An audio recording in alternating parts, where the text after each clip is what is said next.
Violence has again erupted on the streets of Paris as more than 10,000 protesters went head-to-head with police.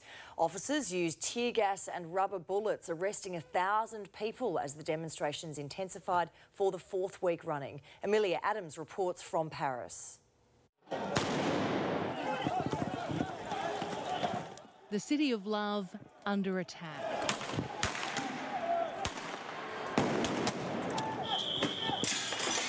Trashed, angry, awful.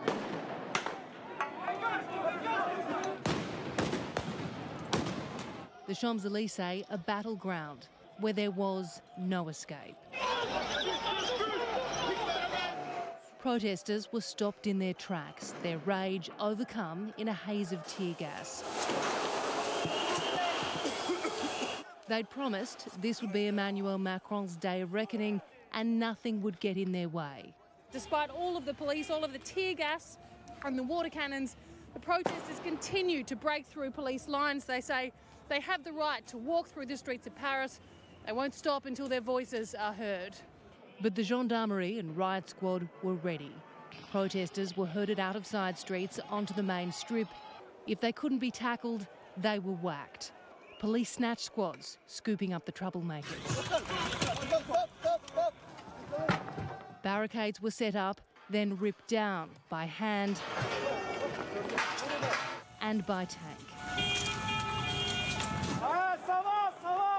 It was soon clear some of the Gilets jaunes, or yellow vest group, had been infiltrated by extremists who turned up purely to destroy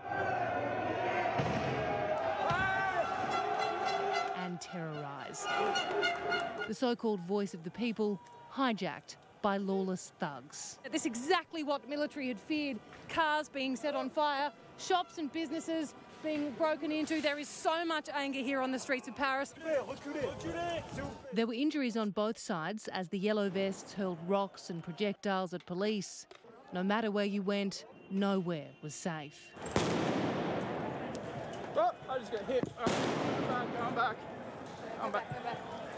This man was hit in the face. He lost an eye. He doesn't have any eye anymore. He doesn't have any eye anymore. The yellow vest movement was sparked more than a month ago by a fuel tax increase. This week, the president backflipped on the policy, but it was too late. The medicine, the education, everything is going down. You must always pay more taxes. Why do we pay so many taxes? Because the rich don't pay, so we pay for them. The anger has spread beyond the French borders, spilling over into Belgium. Protesters tried to storm the European Parliament, police copping the brunt of it. The French president was holed up in the Élysée Palace as the protests unfolded, listening carefully, they hope, to their message. And Amelia Adams joins us now from Paris. Amelia, what's been the response from the French government?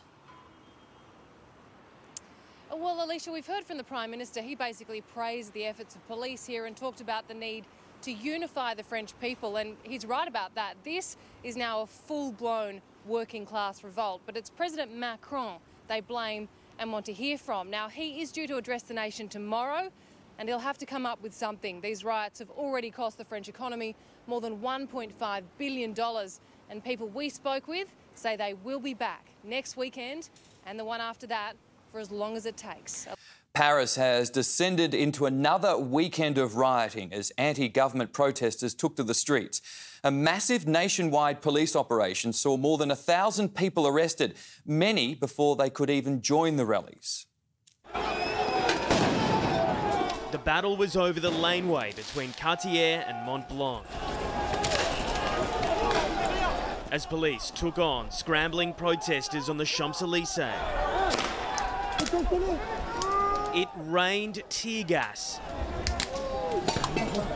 The canisters scatter on the ground. It hurts, burning your throat and your eyes.